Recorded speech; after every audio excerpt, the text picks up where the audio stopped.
Our firehouse isn't haunted, at least not on a regular basis, but one of our engines is. Two examples I have personally seen and experienced are, first, we were responding to a call in a dark, secluded industrial area one night, when the engine suddenly sputtered, stalled, and coasted to a stop right in front of a railroad crossing with no gates. Just as we stopped, a freight train came through. The engine started right up and ran fine after the train passed. The second example happened one blazing hot summer afternoon, when we were called to a highway construction site for a burning shanty. We pulled up and began advancing the hand line, when it suddenly seemed like the hose became tangled up in the hose bed. We went back to the engine to check, and just then, the shanty blew up into thousands of tiny pieces.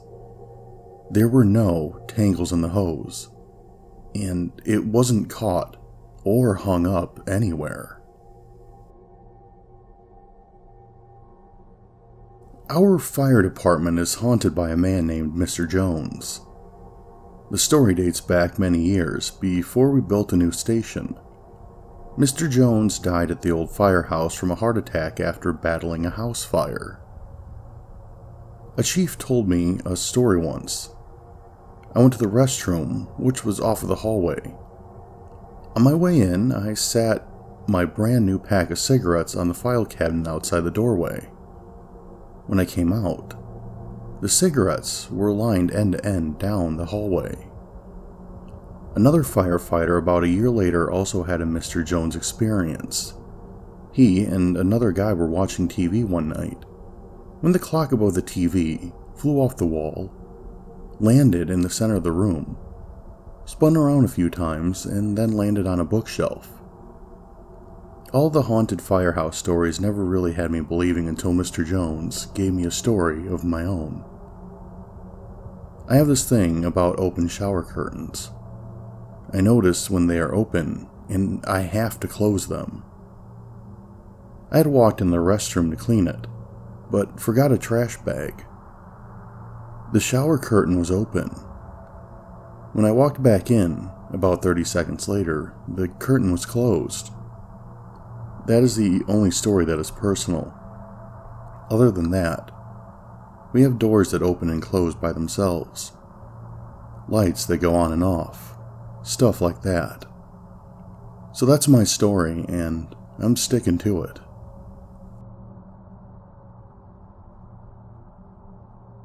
We have a protector. We had a member, Steve, that was killed in the line of duty during a helicopter operation.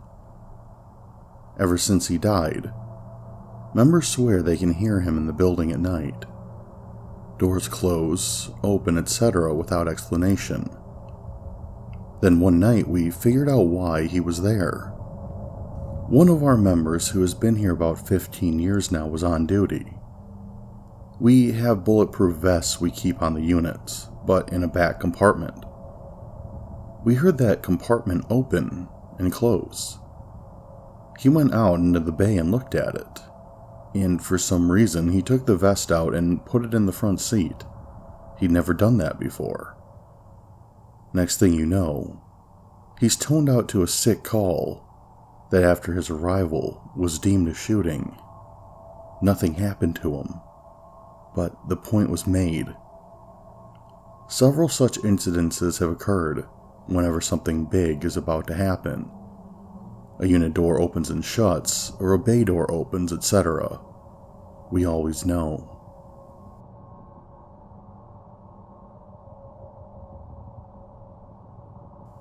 One of my favorite Chicago ghost stories, although one that is not active today, has to be the story of the phantom handprint that appeared at the old fire station for Engine Company 107.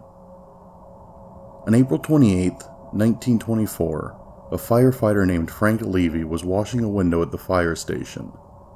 For some reason, he paused in his work, his hand resting against the pane of glass, and he told a friend who was standing nearby that he had the strangest feeling he was going to die that day. Just then, the station received an alarm call, and the firefighters were sent to a fire that had broken out at Curran Hall, an office building in Chicago. While fighting the fire, a wall collapsed and killed 8 of the firemen. Frank Levy was one of those killed. The next day, one of the firemen noticed something strange about the window that Frank had been washing the day before. There seemed to be an unusual stain on the glass, and it appeared to be the imprint of Frank's hand at the same spot where he had been leaning the day before. They tried everything that they could, but they could find no way to erase the strange handprint. It seemed to be etched into the glass. An expert from the Pittsburgh Plate Glass Company brought a special solution to the firehouse, guaranteeing that it would remove the print. But it didn't work. Over the years, there were suggestions that the pane of glass be removed. But many of the firemen argued, saying that it was not right to fool with the unknown. Besides that, it was a reminder, albeit a grim one, of their dead friend. And there was no doubt that the handprint belonged to Frank Levy. An official from the city had come down with a fingerprint comparison, and the prints matched those of Frank's. For the next 20 years, the handprint defied all explanation, and was a common attraction to visitors and other firemen from around the city. Finally, on the morning of April 18, 1944, a careless paperboy tossed the morning edition at the firehouse and shattered the window where Frank's handprint had been. It happened exactly 20 years to the date of when Frank Levy died.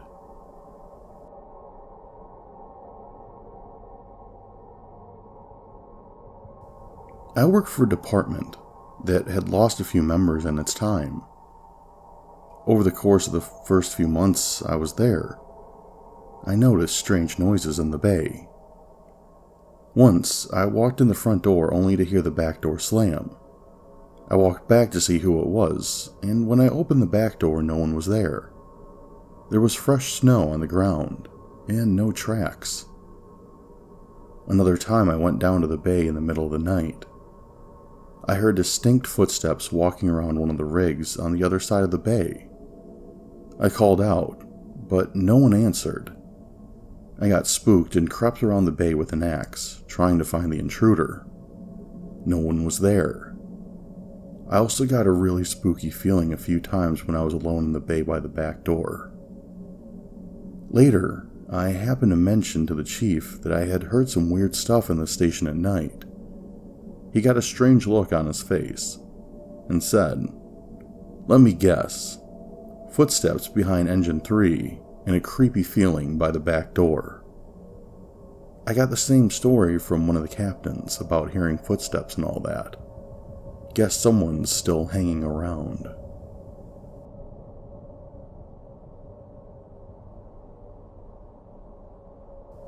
Back in my old department before I moved to my current one, I was assigned to the farthest southern station by myself with a single engine. The area was in a heavily wooded area of the district. At night, it got extremely dark in that area, more so than the other areas of the district. There were a lot of one-lane dirt and paved roads, as well as a few meth labs and no police coverage. I had several occasions that I would hear dogs barking at a house near the station, and hear sounds outside the station like thumping noises, usually after 1 a.m. I would go outside to look and no one would be there. These noises went on for about a week. Once I had a friend from another station come down to visit me, but I was gone. He got scared off when he heard 5 loud bangs on the wall near the kitchen. Of course, he failed to tell me this. Another night, I was in bed and saw a shadow outside my window walking in the flower bed. The shadow passed my window, and then the person kicked the door near the bay. I crawled out of bed and called 911. While I was on the phone, the person busted out the bedroom window. Half scared, I ran to the engine and bailed north to another station with a higher staffing level. The PD responded, and 45 minutes later searched and deemed the station safe. I soon after moved from that station, and it is no longer staffed, even now 3 years later. I found out from a BC later on that a previous firefighter had been attacked in the parking lot washing an engine, and that the station had had several other weird occurrences happen since it was built.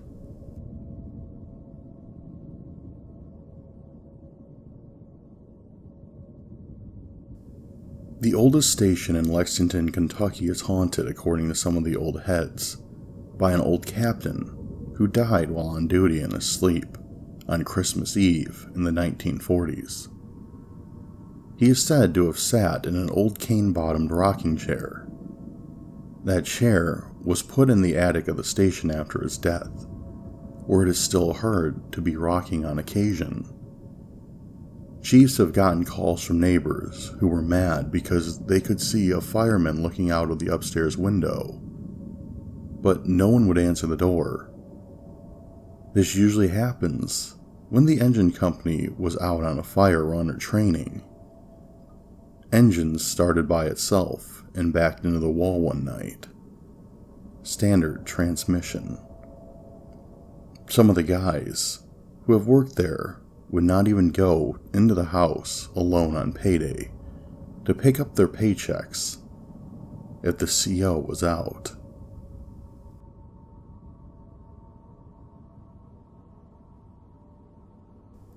My father's volunteer fire company also found Indian arrowheads while they were digging for an addition to a firehouse back in the 50s. But they also unearthed cannonballs and buttons. If my memory is right, some experts said that the cannonballs were from the American Revolution, and that the buttons were from a Hessian soldier.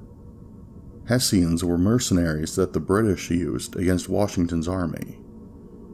But strange things began happening while those items the firemen dug up were in the firehouse. First off, anyone that touched the items got very ill with high fevers and rash. The guys that actually dug up the items were very bad off, and their feet became swollen and turned black and blue. The door to the firehouse would also swing open just as someone approached, and the doors to the huge cast iron firehouse oven would open and close all by itself. Someone in the company said that they should bury the items, put them back in the ground. And when they did, everyone got better, and all the strange things stopped happening.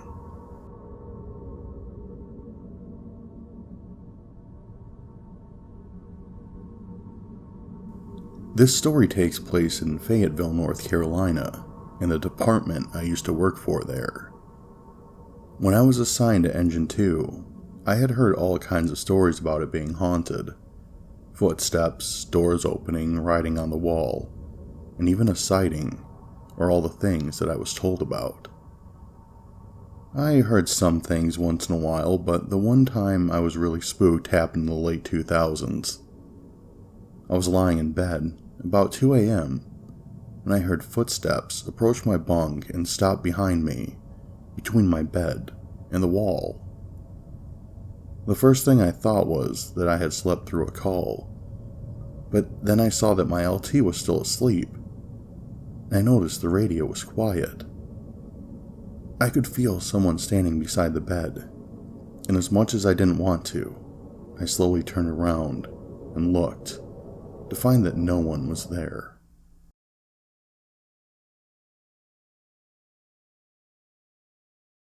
I was stationed at Fort Sill, Oklahoma in the 80s. When I first arrived at my unit, I was told of the ghost of an Indian warrior that haunted our barracks. According to the story, our barracks were built on a battleground from the Indian Wars. That actually turned out to be true. At first, I pretty much took it as hazing the new guy, and didn't think much of it. A couple weeks later, I was hanging in the hallway with some friends when we hear a blood-curdling scream from one of the rooms, about 2 doors down. We had 3 to 4 man rooms in the barracks. All of a sudden, the door flies open and the guy living in the room comes flying out into the hallway with a blanket wrap tied around him. We get him unwrapped, and he's freaking out, saying that he was sleeping when he felt someone choking him. He said he started to fight, and the someone hit him in the chest and threw him out the door. We all assumed he was just dreaming and sleepwalking, sort of. The only thing that was weird was that he had a handprint on his chest, and there was no one else in the room with him. Fast forward another 9 months. I am no longer the new guy by a long shot. I had been around long enough to get a big 4-man room at the end of the hall, with only one other guy assigned to the room. One night, my roommate was gone on leave, so I had the whole room to myself. I was sleeping soundly when I suddenly awoke. I looked up, and in the darkness I could see someone reaching towards me in the room. I asked, "Who's that?" And the person stopped. It appeared like it was looking at me, but I never saw any features. The figure then moved across the room and laid down on my roommate's bed. After about 10 seconds, it got up and walked out the door. I jumped up and ran to the door to see who was in my room, now being awake enough to be pissed that someone was in there. When I got to the hallway, no one was there despite my room being at the very end of the hallway. I checked my door and noted that it was locked from the inside. When I flipped on the lights, I could see that my roommate's bed was still made, tight as a glove. There wasn't so much as a wrinkle in it. I knew that wasn't right, so I sat down on the bed and got up and noted that I had left a clear impression of where I had been on the bed. That whole thing was just a little too weird for me. The general consensus was that I was visited by the barracks ghost that night. Nearly everyone who spent any time at all in that barracks eventually reported getting a visit. Sometimes they were violent, like the first one I witnessed. Most of the time not, though. I know it freaked me out a bit. I was sitting in the flat of a hill, monitoring traffic. It was about 2 to 3 a.m. Where I was sitting, it's a well-known spot where an unsolved murder victim was found about 26 years ago. No other officers would sit here, even though citizens are constantly doing 15 to 20 over the speed limit in this area. As I was sitting there, I saw a shadow come across the back of my unit, coming from the passenger side.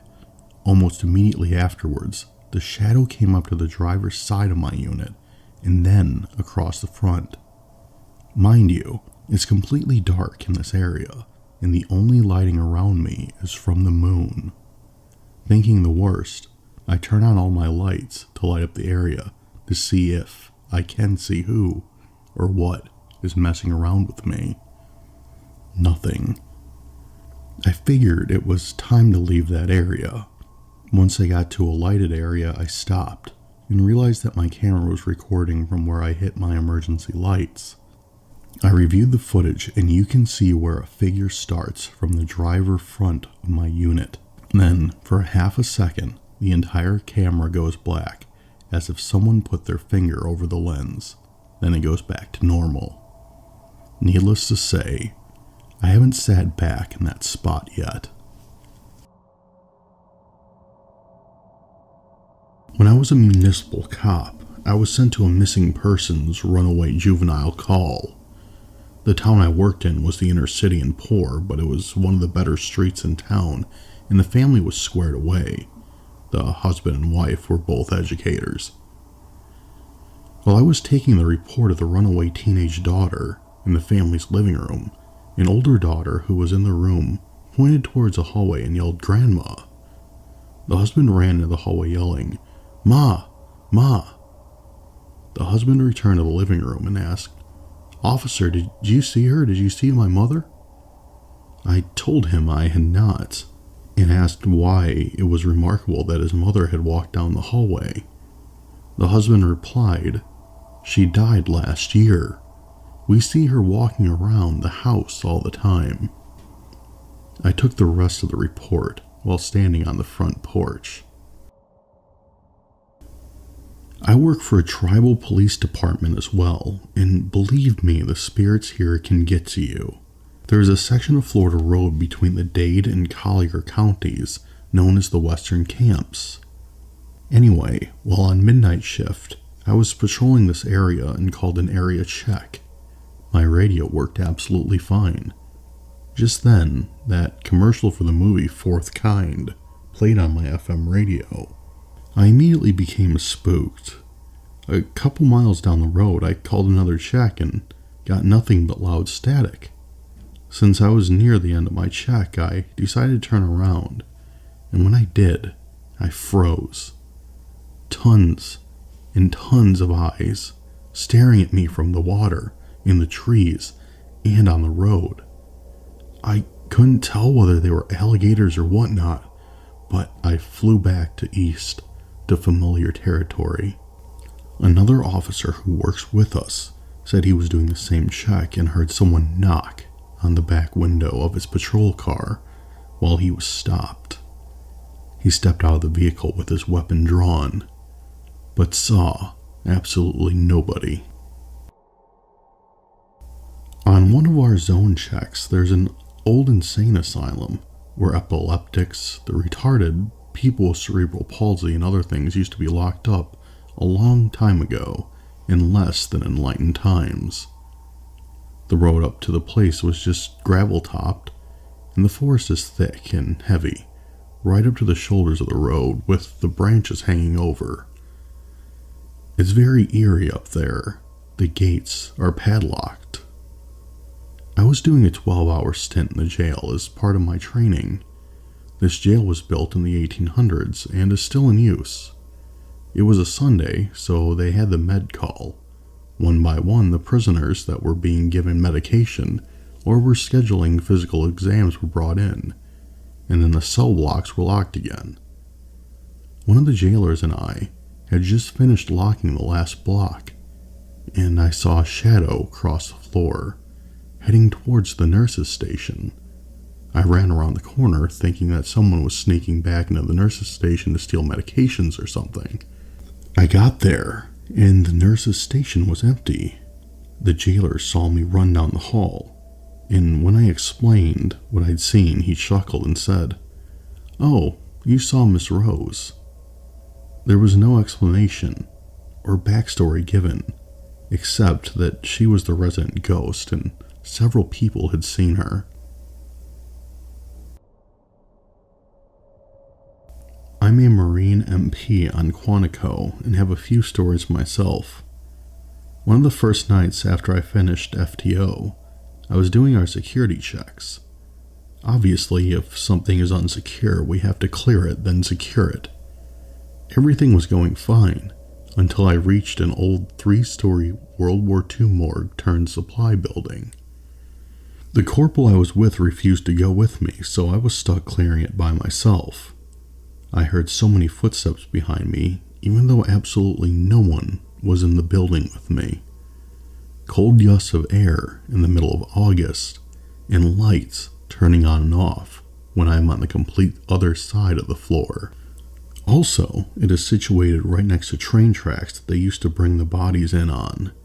You could hear trains stopping right outside the building, and when I went to look, nothing. I came out pale white and told the corporal what happened. That's when they decided to tell me that it was actually an old morgue. Still to this day, I refuse to go in there at night. Two other stories revolve around our headquarters building. The first one is, while they were renovating the building, only we had keys to the doors. Well, when you have to make a head call while at our gate, that's where you go.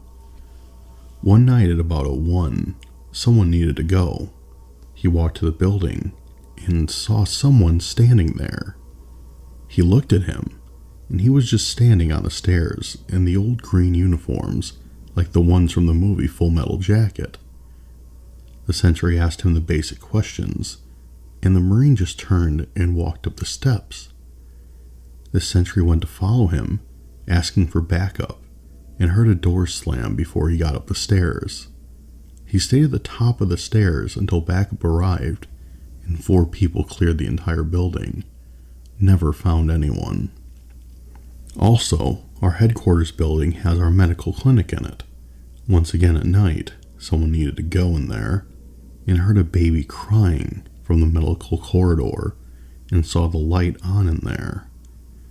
When he made his way down the hall, the light wasn't on, and as he got to the door, no crying. So he walked back down, and the crying started up again. He never went to the bathroom.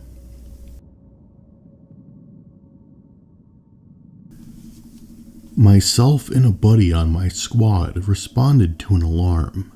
The incident location was an old office-type building that had been converted to doctor's offices. There was a pharmacy attached to it. Our dispatch received a motion signal from an upstairs office. Keyholder arrives on scene, and we go in to secure the building. The stairs were locked behind a door that, of course, the keyholder didn't have the keys to, so we took an elevator up to the 2nd floor. Elevator opens to a pitch-black hallway except for one overhead light at the end of the hall. We start checking doors, and so far, all are secured. We get to the last office, and sure enough, the door is unlocked. We make entry and observe it to be an unused office. The door opened to a sizable waiting area and a reception area. There were about 10 or 12 exam rooms, all cleared with no hiccups.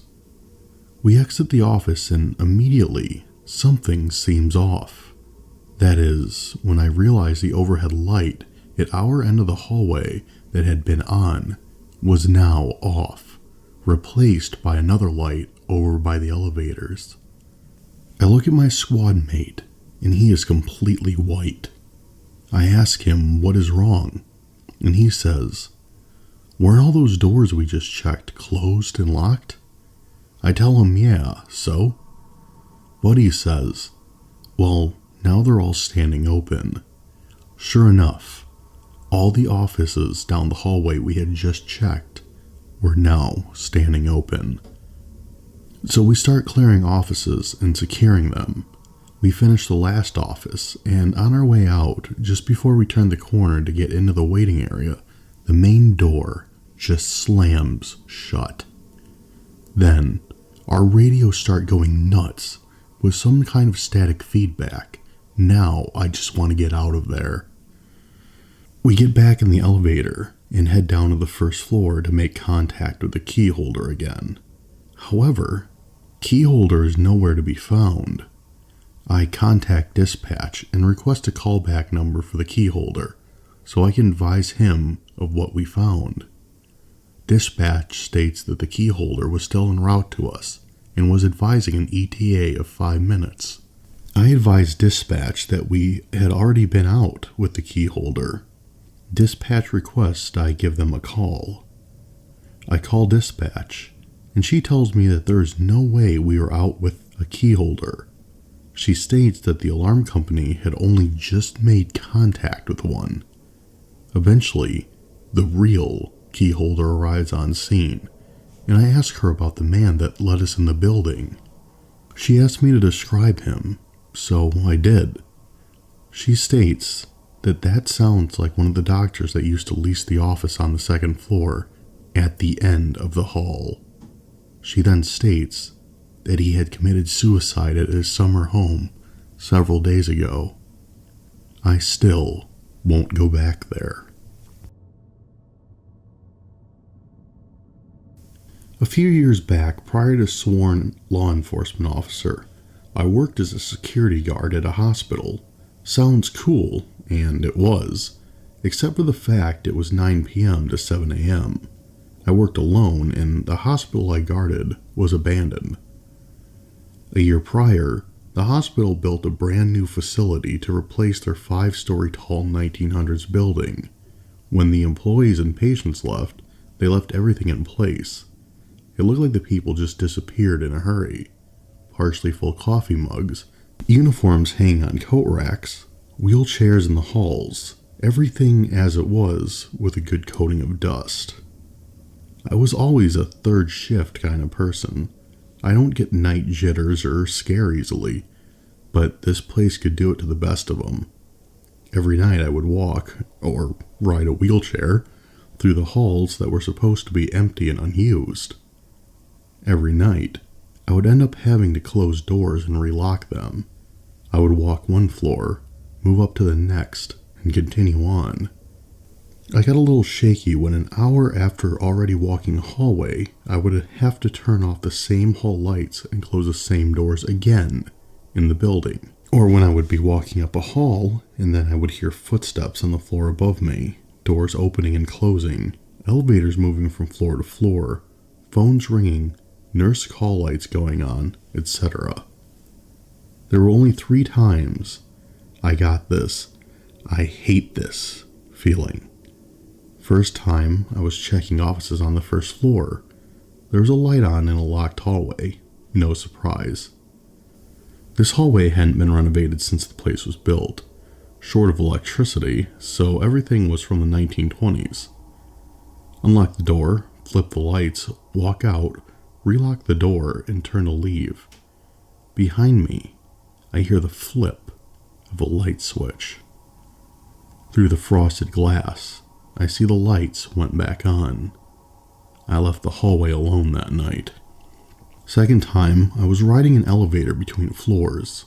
I was taking the elevator to the top floor, when at about 4 or 5, I hear laughing and muffled talking. It kept getting louder as it got higher. Elevator makes it to floor number 5. Doors swing open. In absolute silence. Of course, every light was on the floor, even in the patient rooms. I checked high and low, not a single living and breathing person in that place, except for me. Third, and worst of all, was just an average night. I'm on the lower level locking a door in a corridor. The door had a glass middle, but on the backside it was covered by white tape. The room it led to was dark, and the hallway a few feet behind me was partially lit, so the glass acted like a perfect mirror. Everything normal. Key in, lock clicks, turning the key, when behind me, I see the full outline of a person walk past me in the hallway. Clear as day, just a full shadow of a person walk by. I froze, only for about a second, and then ran into the hall after the supposed person. No one. Just silence. Awesome gig, but after a year, it felt like I should have been an exorcist with all this stuff happening. The other guards that worked on the days opposite to mine had the same stuff happen, except they always saw nuns walking in their rooms just outside an old chapel on the 3rd floor. Better nuns than something else, I guess.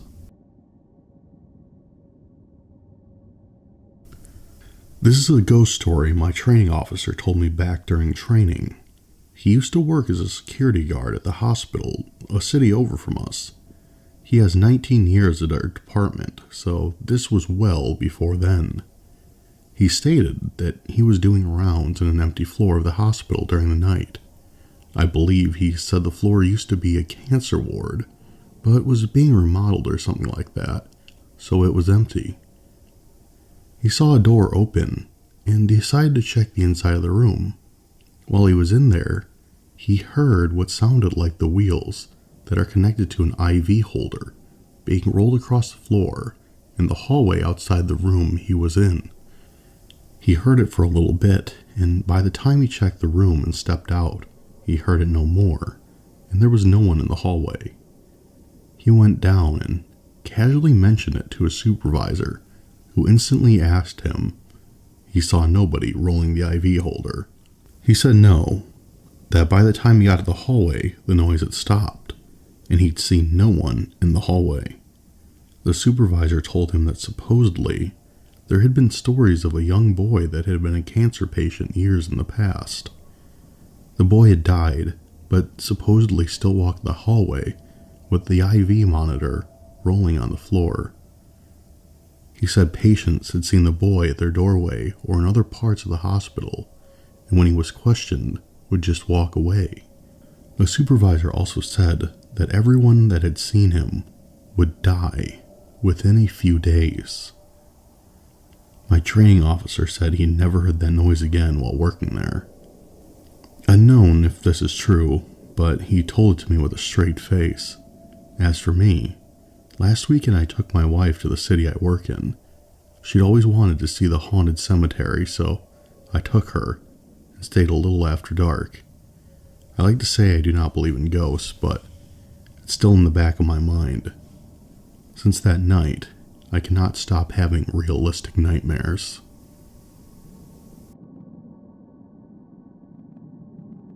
I am a security guard and occasionally work nights at a state office building. A few months ago, while working third, I was at a desk going through paperwork when one of the elevators down the hall dings and opens. I get up to check it out and see that no one is around. As I'm going back to my post, it dings again. This time, the hairs on my arms stand up. To my amazement, hear footsteps running down the hall away from me. I'm officially freaked out by this, but I go back to the station and continue with the paperwork to ease my mind. About an hour later, I have to do my rounds, which include taking the service elevator to the 8th floor and checking on the boilers. I get the info I need off the boilers and start down the hall back to the elevators. As I near the elevator, I hear a door opening and slamming 3 times around the corner. I stop in my tracks, identify myself, and ask whoever is up here to show themselves and identify. A couple seconds pass. I hear the door slam again, and footsteps running down the hall. I peek around the corner and no one is in sight. At this point, I run as fast as I can back to the elevator and get back to my post. I stayed in that chair until my relief showed up in the morning. I told him what had happened, and all he could say is, "Yeah, that happens around here sometimes." I've worked there numerous times on third, but have not had another encounter yet.